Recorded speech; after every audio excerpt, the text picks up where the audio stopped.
सिंह बैठे पाए। मैया पैर ओढ़ के भात मात जब चौक पे ठाड़ी। एक समय ऐसा है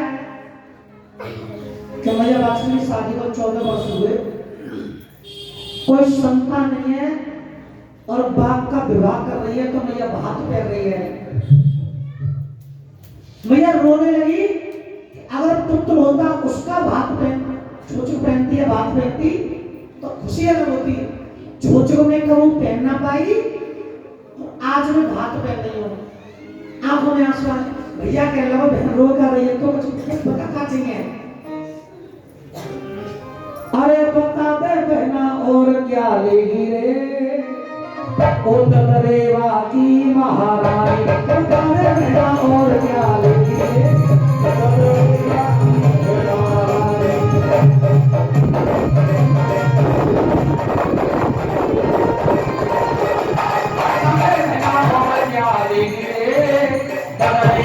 की महारानी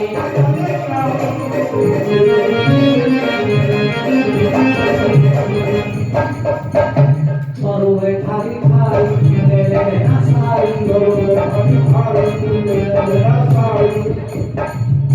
साड़ी चाहे जयपुर वाली चाहे बनारस वाली है। चोरो रे थारी थारी तू ले लेना साड़ी, लेकिन भैया का रोना बंद नहीं है तो भैया फिर कह रहा है अच्छा साड़ी ना चाहिए, बता दे बहना और क्या लेगी, क्यों रो रे थारी थारी।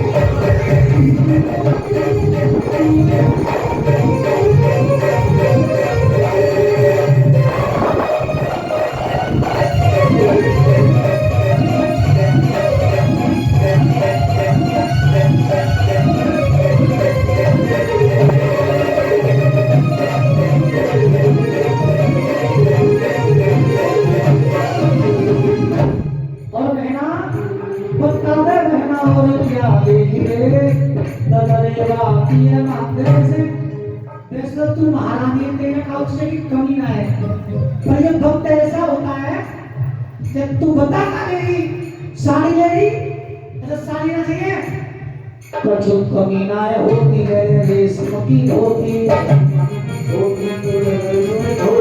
कमी ना है होती तुझे रहना धोती। भैया से कह रही वो धोती होना चाहिए तो भैया ने कहा अरे बताते रहना, अरे बताते रहना, अरे बताते रहना और क्या देगी रे, ददरेवा की महारानी।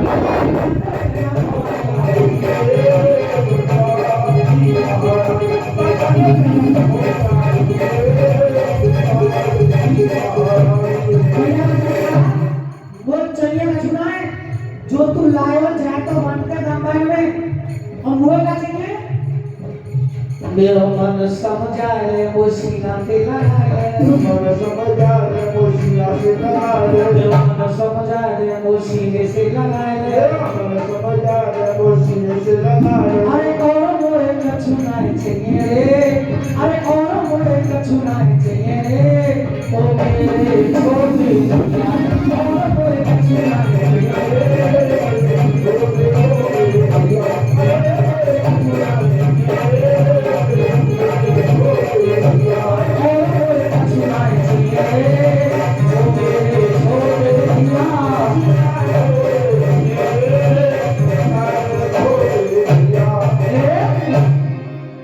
बोलिए सच्चे दरबार की। भैया राजा ने भात पहना और भात पहनने के बाद बाप का विवाह करने लगे। रोरी मेहंदी तेल घी भर धरी कटोरी, नंद छबिल दे उठी गांठ बाछल की राजा से जोड़ी।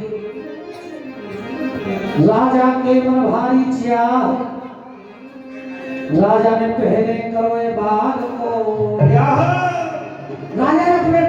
विवाह किया और विवाह करने के बाद बाप का माली आया और माली से कहा राजा ने, माली हमें हमारा बाप दिखा, हमारा बाप कैसा है। माली ने कहा, महाराज आज तुमने बाप का विवाह किया है, दावत करोगे, भोजन खाओगे, आज तुम व्यस्त हो, अरे बाप का मुंह भाग के जा रहा हो, बालक कल देख लियो। राजा कह रहे कल नहीं, आज ही देखना है। कल क्यों? माली प्रयास कर रहा है कि राजा बागों में ना जाए, क्योंकि माली को पता है कि जब राजा के देखने से फल सूखे तो इस बाग में भी अनहोनी होगी, कोई रोक नहीं सकता। माली बार बार कह रहे हैं मत जाइए आप। राजा जीवन सिंह कह रहे माली अलग हटिए और हमें बाग देखने दीजिए। हवन पर जो ज्ञानी ब्राह्मण बैठे थे, ब्राह्मणों ने राजा से कहा, राजा तुम हमारी तरफ देखो, ये बाली तुमसे बार बार मना कर रहा है, उसका कुछ कारण है। तो क्या इसने कुछ ऐसा देखा होगा इसलिए मना कर रहा है। और ये नौकर कभी अपने मालिक से मना नहीं करता है, तुम ऐसा शुभ कार्य मत करो, कुछ तो वजह है, मान जाइए मत जाइए। ब्राह्मणों की बात नहीं माने राजा। पिता ने कहा, राजा उम्रपाल ने, कि ब्राह्मण कह रहे हैं बेटा मान जा मत जा, अपने पिता की ही बात नहीं माने राजा। माता ने कहा, ब्राह्मण समझा रहे हैं, तुम्हारे पिताजी समझा रहे हैं, जब सब मने कर रहे हैं मत जा तो मत जा, लेकिन अपने पिता की, माता की, ब्राह्मणों की, संतों की किसी की बात नहीं मानी, सबका अपमान कर दिया राजा ने और अपने बागों के अंदर चल दिए। बोलिए सच्चे दरबार की जय। जब बागों में गए, विष्णु भगवान का सिंहासन हिल गया। विष्णु भगवान ने कहा नारद जी से, नारद जी हम इसका भला करना चाहते थे, इसके गुण देखिए, ब्राह्मणों का अपमान कर रहा है, संतों का अपमान कर रहा है, और इनको छोड़िए, ये तो अपने माता पिता का भी अपमान कर रहा है, और जो अपने माता पिता का अपमान करता है मैं उसका भला कभी नहीं करता। शनिदेव बुलाए और शनिदेव से कहा, शनिदेव महाराज तुम राजा पर चले जाइए। शनिदेव कह रहे हमें ऐसे ना जाती है, चले जाइए, हमारा जाने का समय होता है। क्या समय जाने का? या तो जाते हैं हम 12 महीना के लिए, विष्णु भगवान कह रहे, और या फिर जाते हैं 2.5 साल के लिए, जिसे कहते हैं शनि की ढैया। या तो जाते हैं 12 महीना के लिए, यानी 1 साल के लिए, या फिर जाते हैं 2.5 साल के लिए, या फिर जाते हैं हम 7.5 साल के लिए, या फिर जाते हैं हम 12 साल के लिए। अब विष्णु भगवान तुम बताइए हम कितने दिन के लिए राजा पर चले जाए? विष्णु भगवान कहने लगे तुम 12 साल के लिए राजा पर चले जाओ।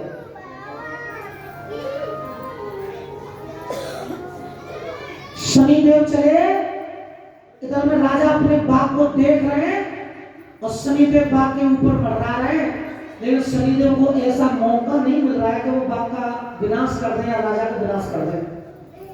चलते चलते राजा जब बीच बागों में आ गए और बीच बागों में आकर राजा ने एक केला का पेड़ देखा, उस केला के पेड़ को पकड़ लिया और उसे पकड़ के हिलाने लगे, तो नौलखा बाग में जितने पेड़ थे सब अपने आप हिलने लगे। तो राजा के मन में एक अहंकार आ गया कि ऐसा बाग ना तो आज तक किसी ने रेगिस्तान में लगाया और ना ही मेरे अलावा कोई लगा पाएगा। राजा के अंदर आ गई मैं, ये काम मैंने कर दिया, मेरे अलावा कोई नहीं कर सकता है।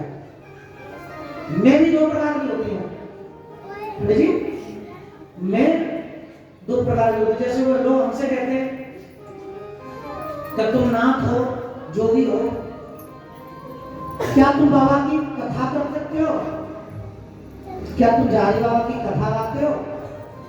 तो वहां पे लगती मैंने जवाब दिया कि हाँ मैं बाबा की कथा गाता हूँ। तो ये अहंकार नहीं है, ये अहंकार नहीं हुआ, ये प्रचार है। हाँ मैं बाबा की कथा गाता हूँ, मैं थोड़ी बड़ी मंचों में भी कहता हूँ मैं तो बाबा की कथा गाता हूँ, जितनी भी बड़ी मंचों में हर जगह कह देता हूँ कि मैं तो जहांगीर महाराज की कथा गाता हूँ, मेरे पास और उसका भी नहीं है। तो ये अहंकार नहीं है, मैं कथा गाता हूँ ये अहंकार नहीं है। या पंडित जी कहें हम पंडित जी का पंडित तुम बाबा जहांगीर साहब की कथा करा सकते हो, तो पंडित जी ने कहा हाँ मैं कथा करा सकता हूँ, ये भी अहंकार नहीं है। अहंकार कहाँ पर आता है? अगर मैं कहूं कि सिर्फ मैं ही बाबा की कथा कर सकता हूं, ये अहंकार हो गया। सिर्फ मैं ही करा सकता हूं, ये अहंकार हो गया। सिर्फ मैं ही नाच सकता हूं, ये अहंकार हो गया। सिर्फ मैं ही ढोलक बजा सकती हूं, ये अहंकार हो गया। जहां मैं है वो अहंकार नहीं है, जहां सिर्फ मैं है वो अहंकार है। राजा के अंदर आ गई सिर्फ मैंने ऐसा बात लगाया है, ऐसा बात किसी ने नहीं लगाया और ना ही कोई लगा पाएगा। जब अहंकार आ गया तो शनिदेव ने राजा का विनाश कर दिया। हे नौलखा की से लकड़न को जब चारे राजा रानी, अरे माया अपरंपार प्रभु की नायिकाओं ने जानी।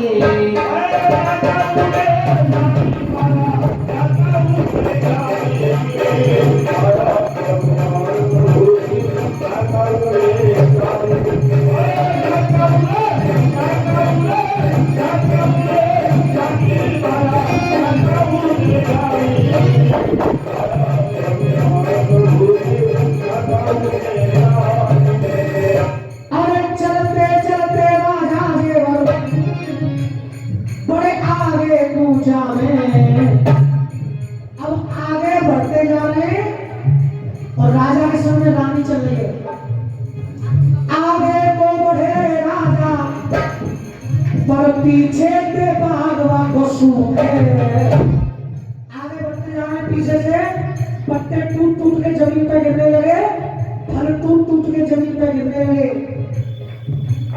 एक भी पेड़ पर एक भी पत्ता नहीं बचा।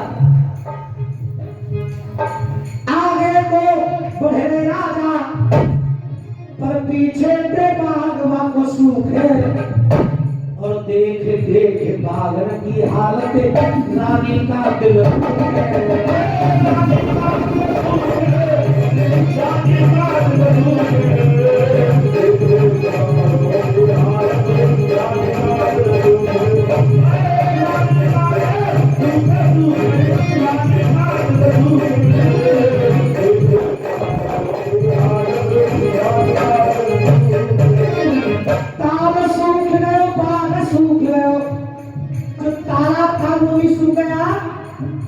और बाघ था, राजा का बाघ भी सूख गया। पर याद रखना मेरे को, बाघ सूख गए, ताल सूख गए, कुआं को चेहरे पानी, कुआं का पानी सूखा नहीं, कैसा हो गया? कैसा हो गया? जहर हो गया। याद रखने की बातों को, क्योंकि ये कथा बढ़ती जाएगी, दिन बढ़ते जाएंगे, कथा बढ़ती जाएगी, तो ये सारी बातें हमारे काम में आने वाली हैं आगे चल के। तालाब सूखा, कुआं का पानी जहर हो गया है ना, कुएं का पानी कैसा हुआ? जहर हो गया।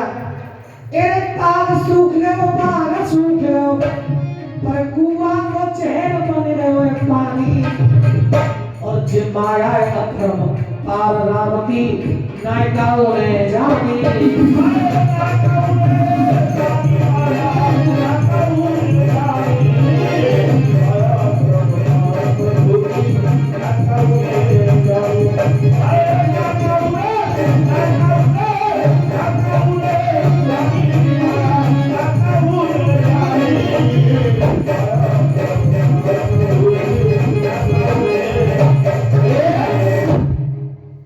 आगे बढ़ते जा रहे, पीछे से बाल सूखता जा रहा है। थोड़ी देर में राजा का पूरा बाल सूख गया। तालाब की तरफ देखा, राजा का तालाब सूख गया। कुएं की तरफ देखा, कुएं का पानी जहर हो गया। वहां पर जो गांव वाले खड़े थे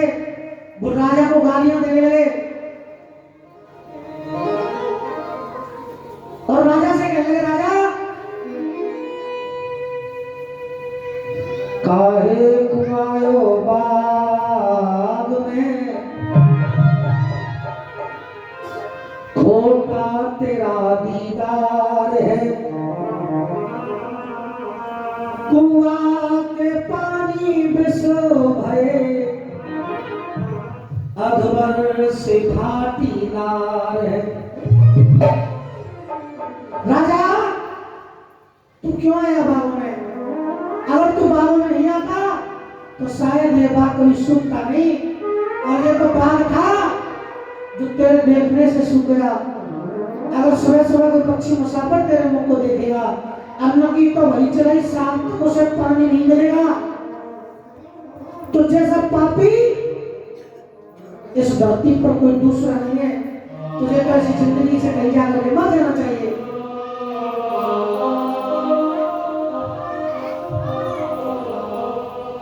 जब गांव वालों ने गालियां दी, राजा को ताने मारे, राजा जेवर सिंह ने विचार किया, मेरा गांव, मेरे नगर के वासी, मैं यहाँ का राजा, ये मेरी प्रजा, और प्रजा भी और नौकर भी, सिपाही भी आज सब मुझे गालियां दे रहे हैं। एक वक्त वो था कि जब मैं गांव में निकलता था महलों में से, तो ये गांव वाले मेरे सामने सर झुकाकर खड़े होते थे। जो लोग मेरे सामने नजरें मिलाकर मुझसे बात नहीं कर सकते थे, आज मुझसे कह रहे हैं कि तू कहूं जाके मर जा।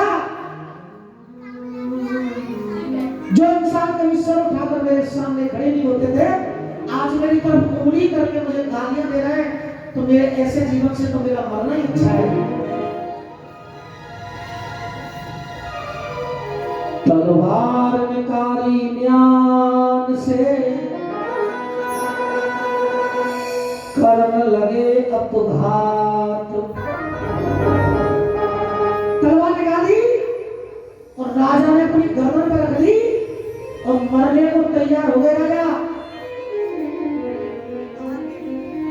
तलवार निकाली म्यान से, करने लगे अपघात।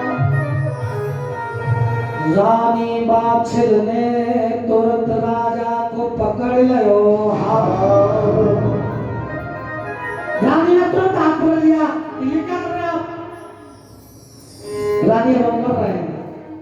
क्यों? क्या हुआ? स्वाब मर रहे?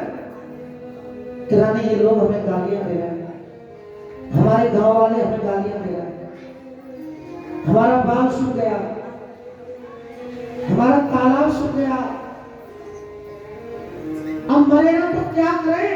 जो इंसान पैर छुआ करते थे, अगर वही इंसान सर पर जूता मारे तो ये मरने के समान हो गए। रानी बात से कह नहीं, ये मरने के समान नहीं, ये वक्त है, ये समय है। कल समय अच्छा था तो दुनिया शीश झुकाए, आज हमारी समय बिगड़ गई, अपने उभरे पराए। ये समय है महाराज, सुबह अच्छा वक्त था, ये सब लोग हमारी जय जयकार कर रहे थे, और दोपहर को ये बाग सूख गया तो यही लोग हमें गालियां दे रहे हैं, और हो सकता है कल फिर से हमारी जय जयकार हो। दुख हो या सुख सदा संग रहे ना कोई, फिर दुख को अपनाइए, सुख जाए तो दुख ना होए। हर इंसान के महाराज ये दो रिश्तेदार होते हैं, हर इंसान के होते हैं, जो बिना बुलाए आते हैं और बिना बताए जाते हैं, चले जाते हैं। यहां तक कि भगवान भी अगर इंसान का जन्म लेकर धरती पर आएंगे तो उनके जीवन में भी ये दोनों रिश्तेदार जरूर आएंगे। कौन से? सुख और दुख। भगवान ने इंसान का रूप लिया, धरती पर राम बनकर आए, तो दुख भी आया, सुख भी आया, और कन्हैया का रूप लिया, इंसान बनकर धरती पर आए तो जीवन में दुख भी आया, सुख भी आया। हम तो इंसान हैं, तो हमारे जीवन में सुख भी है और दुख भी है। राजा तुमको ये दुख की चिंता क्यों सताती है? राजा तुमको ये दुख की चिंता क्यों सताती है? ये दुख तो अपना साथी है। राजा तुमको ये दुख की चिंता क्यों सताती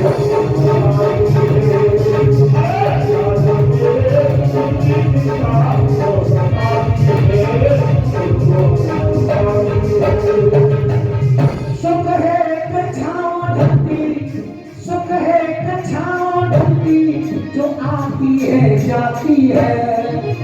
सुख है ढलती छाँव जो आती जाती है। सुख है कछाओं ढलती, जो आती है जाती है, दुख तो अपना साथी है। अरे तुम दुखी क्यों हो रहे हो? राजा कहने लगे सबसे बड़ा दुख तो इस बात का है कि बाघ सूख गया। रानी कहने लगी बाघ सूख गया, सूख जाने दो। अरे बाघ सूख गया तो क्या हुआ, गले और लगवा लेंगे।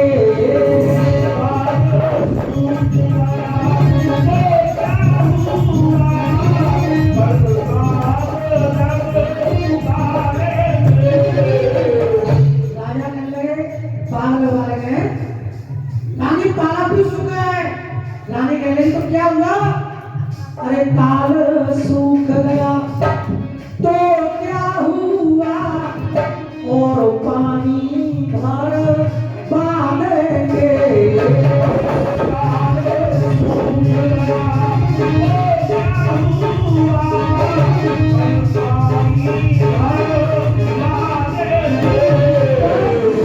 मरना ना, अगर इंसान पर मुसीबत आ जाए और वो आत्महत्या करके मर जाए तो क्या वो मुसीबत खत्म हो जाएगी?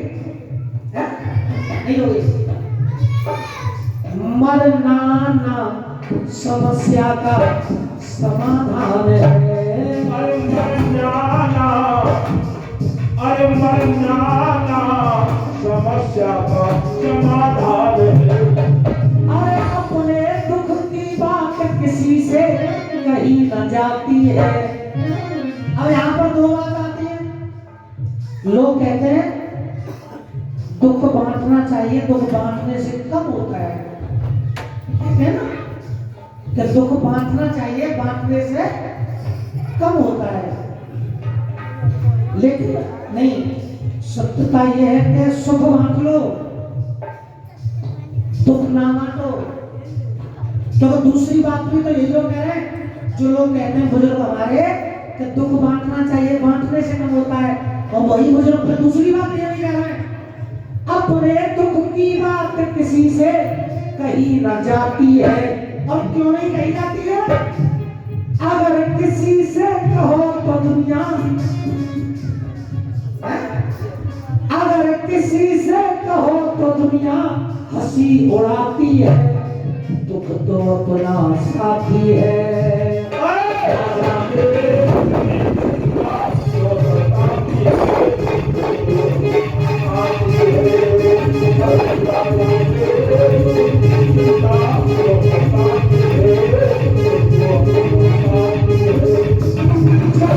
जब रोता है कोई पति, जब रोता है कोई पति, पत्नी की फटती छाती है।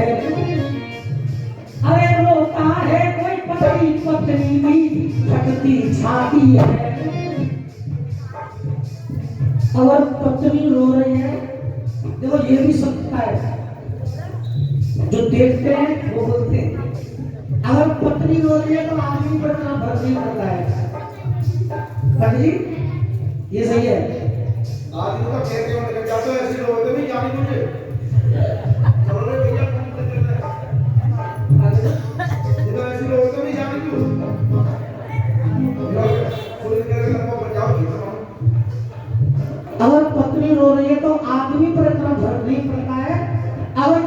किसी वजह से आदमी की आंखों में आंसू आ जाए, किसी भी वजह से जब रोता है कोई पति पत्नी की फटती छाती, ये गम ये दुख तो अपना साथी है। राजा कह रहे रानी तू मेरा हाथ छोड़ दे, मुझे तो मरना है। रानी कह रही तुम अकेले नहीं मरोगे, बस तुम्हारे साथ कई चीज मर जाएंगी, तुम्हारे मरने से कई चीज मर जाएंगी। तुमने वो नहीं सोचा क्यों मौत का गम लिए जा रहे हो, क्यों मौत का गम लिए जा रहे हो। तुम्हारे मरने से कई चीजें मरेंगी, क्यों मौत का गम लिए जा रहे हो। और सुहागिन से विधवा मुझको, सुहागिन से विधवा मुझको, ये सुहागिन से विधवा मुझको किए जा रहे हो। क्यों मौत का गम लिए जा रहे हो, क्यों मौत का गम लिए जा रहे हो।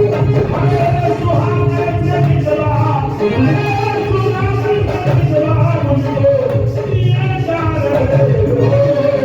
क्यों मौत का गम लिए जा रहे हो। सुख की ये माया हो जाएगी दूरी, हो जाएगी महाराज फिर मेरी मांग सुनी। केवल अपने अपने बारे में सोच रहे हो, अपने अपने बारे में सोच रहे हो, तेरे बारे में सोचो। हो जाएगी महाराज मेरी मांग सुनी, पहनूंगी न चूड़ी तो मेरी कलाई होगी सोनी। अपने अपने बारे में सोच रहे हो। अरे कौन से जन्म का ये बदला, कौन से कर्म का बदला लिए जा रहे हो। सुहागिन से विधवा मुझको किए जा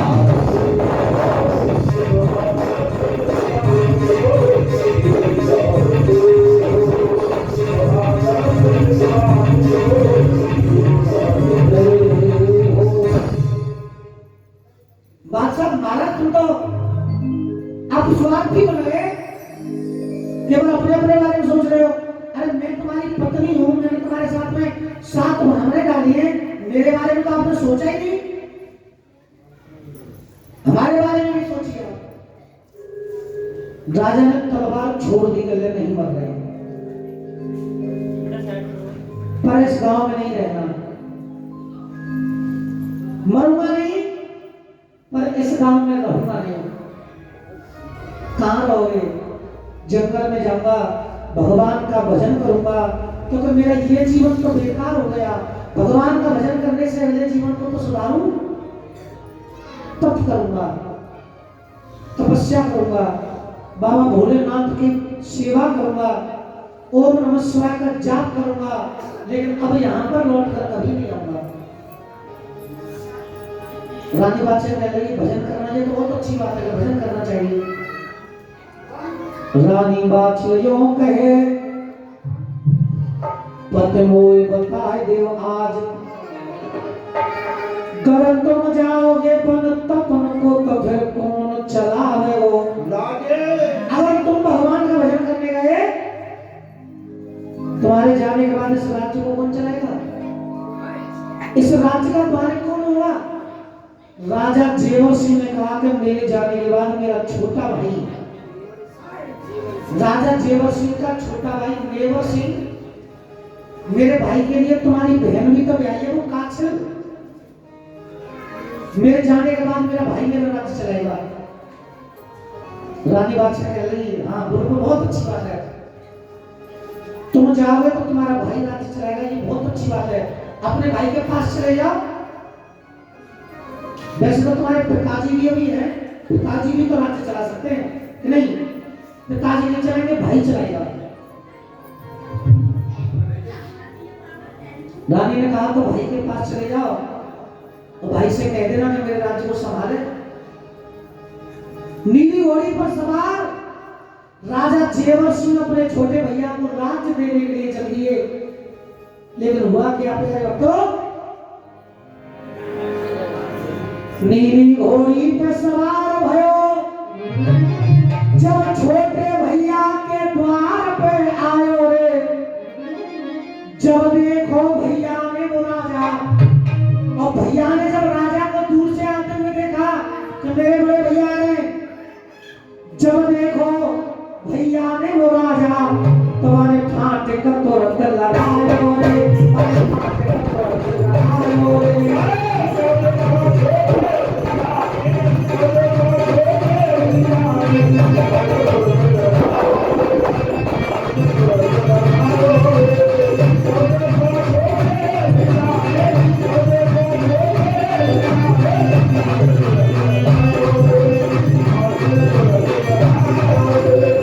छोटे भैया ने आते हुए देखा कि मेरे बड़े भैया आ रहे हैं, उसने फाटे लगा लिया।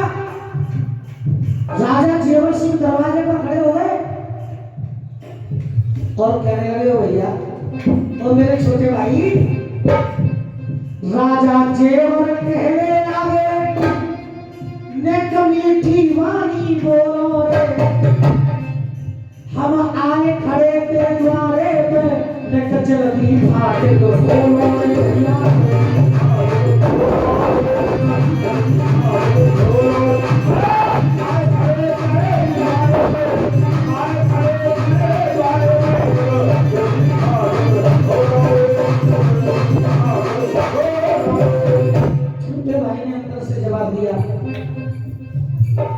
भाज भाज मेरे द्वारे पे, हम कनक न मुख ते बोलेंगे, चाहे 6 महीना यहाँ खड़ो रहे, हर जनाए खाते को खोलेंगे, हर जनाए खाते को खोलेंगे।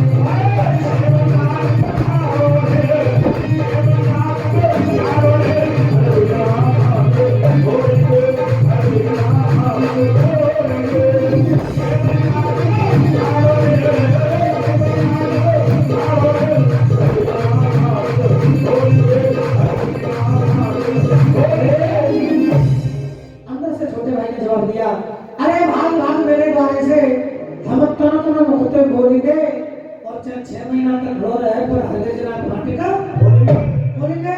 अरे चला यहाँ से। राजा जेवर सिंह चक्कर में पड़े कि जो बाद में गालियां दे रहे थे वो तो गांव वाले थे, वो तो पराए थे,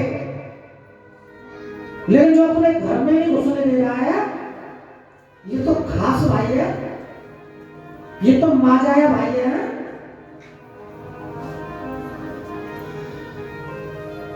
उदसा भरी सुहामनी जो दिन थोड़ी होए,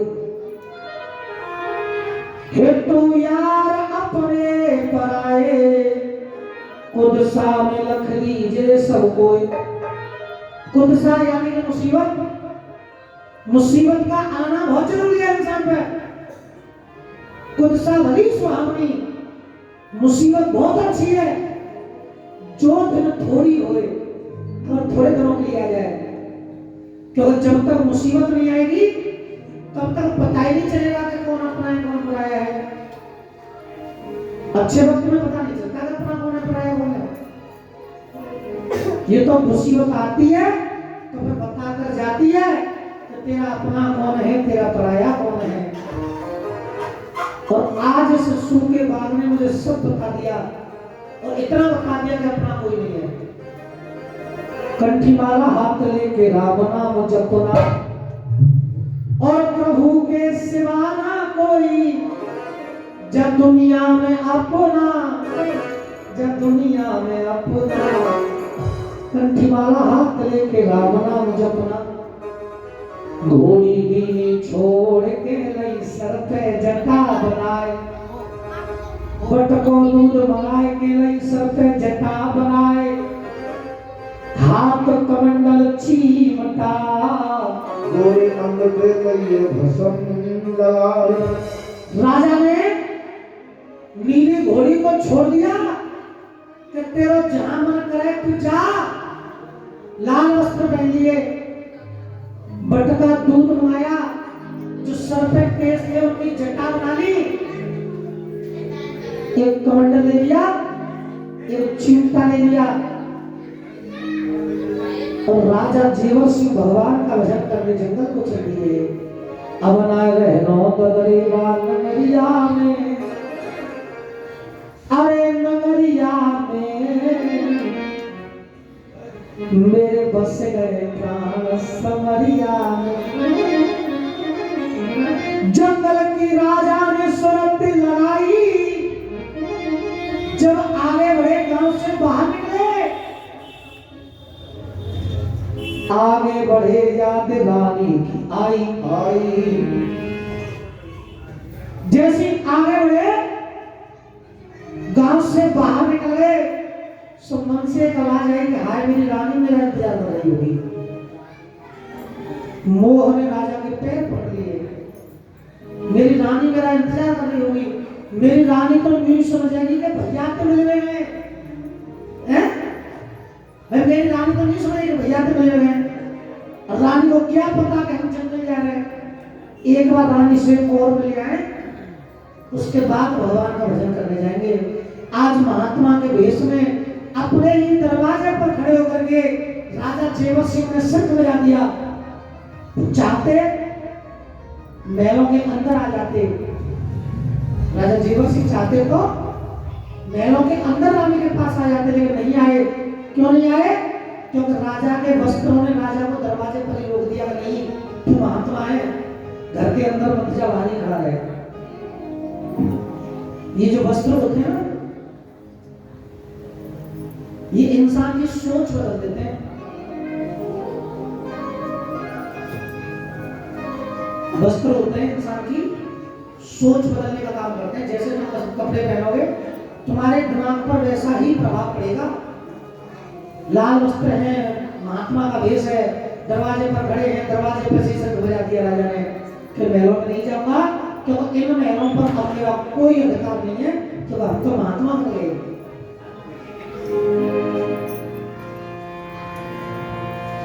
अरे अपने ही द्वारे पे जाएंगे, अरे अपने ही द्वारे पे जाएंगे और राजा ने शंख बजाओ।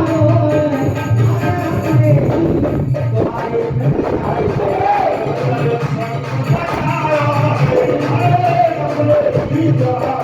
जाएंगे,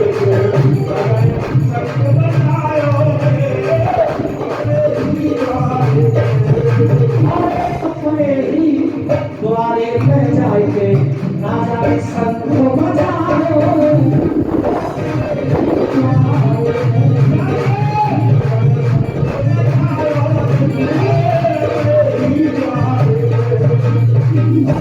राजा जेवर सिंह ने जब तीनों शंख बजाए, रानी महल में सोच रही कि कोई गयो है भिखारी।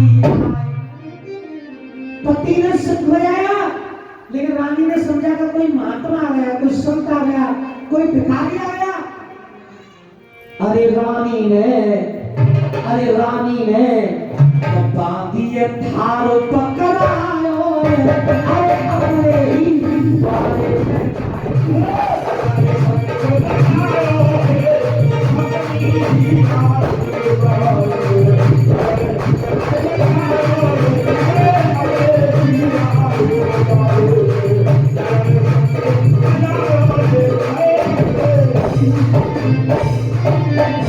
मैया राशन ने भिक्षा का थार बांधी को दे दिया और बांधी से कह दिया कि बांधी दरवाजे पर कोई संत आ गया है, तू भीख जा।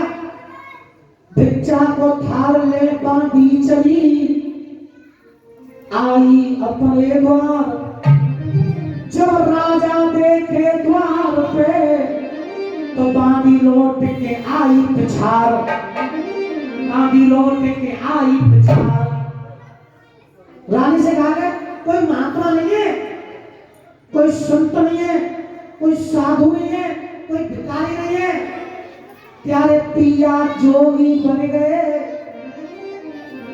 बनाए ले जोगी को भेद, तुम्हें छोड़ के जा रहे, छोड़ के जा रहे बावड़ देश। अरे ज्ञान तो, अरे ज्ञान तो, अरे उन्होंने एक साधु को भेष बनाया, अरे अपने ही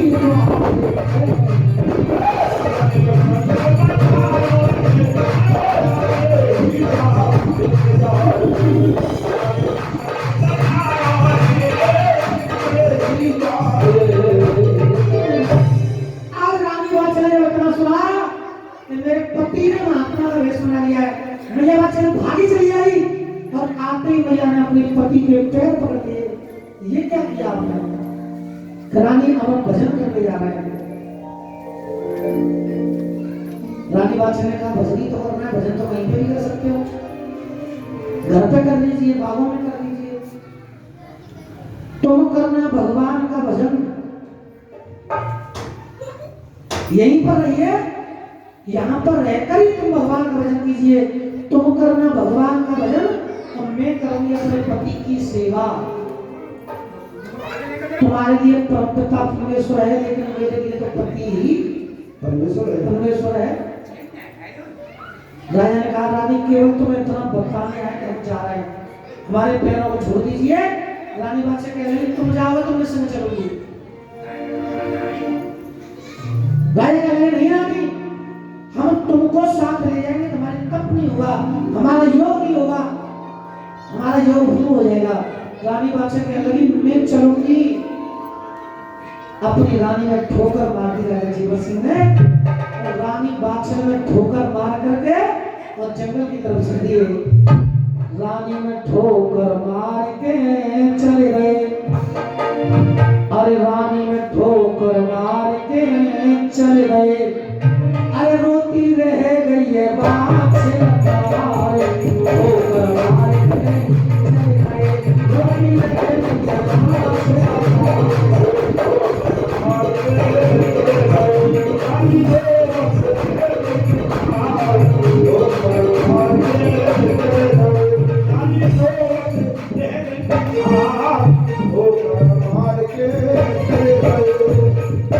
आज राजा जयवर सिंह अपनी रानी में ठोकर मारी और जंगल में भगवान का भजन करने चलिए। जाको चलो तक पिया दी गए, रानी जब तक राजा दी गए, जाको जब तक बलमा दी गए, रानी ठाड़ी रही है पुकार, अरे पिया लौट के आया पिछाड़, ठोकर मार के चले गए,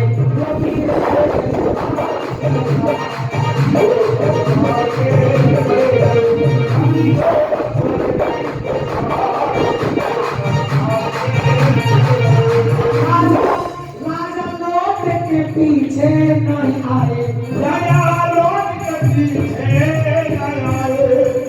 जब राजा को रानी बार बार पुकारती रही अरे महाराज वापस आ जाओ, वापस आ जाओ, लेकिन राजा नहीं आए और काफी दूर निकल गए। अरे जब राजा लौट के पीछे नहीं आए, राजा लौट के पीछे नहीं आए, अब रानी राजा के चल गई पीछा। राजा तो नहीं आए लेकिन चुपचाप रानी बादशाह राजा के पीछे पीछे चली। हम तो चलती तो नारी के हम तो खड़े होंगे। रानी राजा के चल गई पीछा, रानी में ठोकर मार राजा चले गए। जब राजा और रानी दोनों चलती है तो राजा के यहाँ पर जो वफादार नौकर थे, राजा के जानवर थे, पक्षी थे, सब रोने लगे। कथा गाँव में गोपाल को सुन लेते हैं जानो बेड़ा, ठोकर मार के नहीं चले गए।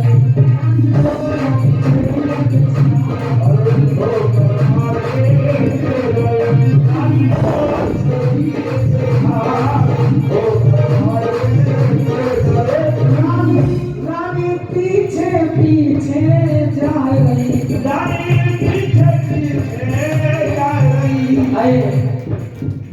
राजा जा रहे हैं जंगल में, चुपचाप रानी बादशाह राजा के पीछे पीछे चली। और आज की कथा का विराम यहीं पर लगाया जाता है। लेकिन सभी भक्तों से मेरा निवेदन है, आज प्रथम दिन था, कथा आरंभ होने में विलंब लगा, लेकिन कल से ठीक 1 बजे बाबा की कथा आरंभ हो जाएगी। और जहां पर ये कथा छोड़ी जा रही है, यहीं से कथा फिर से शुरू होगी। और जो भक्त आने में देर करेंगे, जितनी देर करेंगे उतनी कथा से वंचित रह जाएंगे, उतनी कथा उन्हें सुनने के लिए नहीं मिलेगी कि आगे हुआ क्या, आखिर राजा रानी मिले या नहीं मिले, क्या वास्तव में लगा हुआ या मिल गए, आखिर क्या हुआ, वो कल की कथा में सुनने के लिए मिलेगा। सभी लोग तो अपने अपने स्थान पर खड़े हो जाएं, सभी खड़े हो जाइए।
बोले जहांगीर महाराज की, बोले राजमाता बाछड़ की।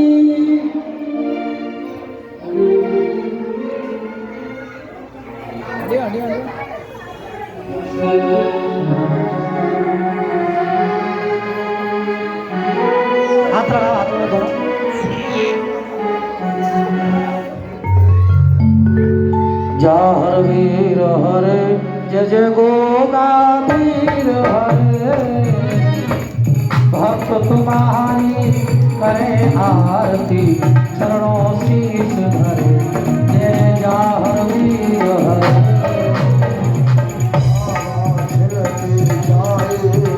बाबा गोरख के चेला, गोरख के चेला, भादों के महीना में, भादों के महीना में लगता है मेला। जय जय जा हर वीर हरे, हर वीर हरे, जय जय गोगा वीर हरे, भक्त तुम्हारी करे आरती, तुम्हारे करे आरती, चरणों शीश धरे, जय जय जा हर वीर हरे। नीला घोड़ा सुर सवारी, कर भारा सो है, नरसिंह भाजो सब तुम्हारे, सबका मन मोहे, जा हर वीर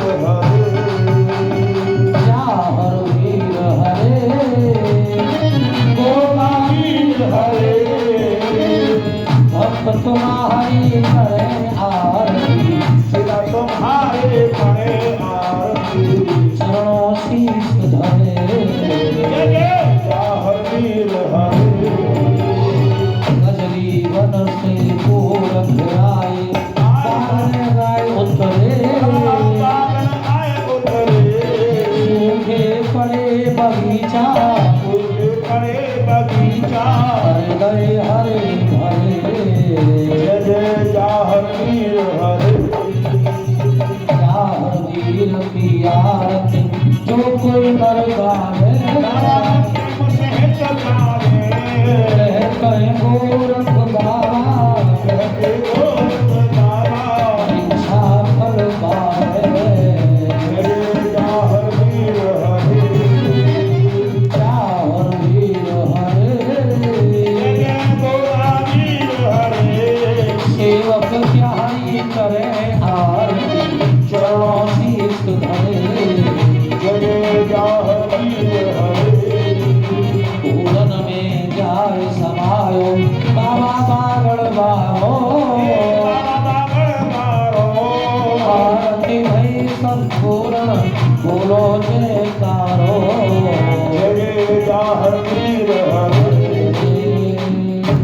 बोलो बाबा भोलेनाथ की मच्छिंद्रनाथ की गोरखनाथ की बाछल मैया की बाछल मैया की श्रील मैया की काली मैया की दुर्गे मैया की जाहर वीर की नरसिंह वीर की भज्जू वीर की बाला वीर की नीला घोड़ा की रत्ना वीर की बोलो हर हर महादेव बोलो हर हर महादेव बोलो जय जय श्री राम। सभी भक्त आरती लें और सभी भक्त प्रसाद लेकर के जाए, बिना प्रसाद के कोई भक्त ना जाए।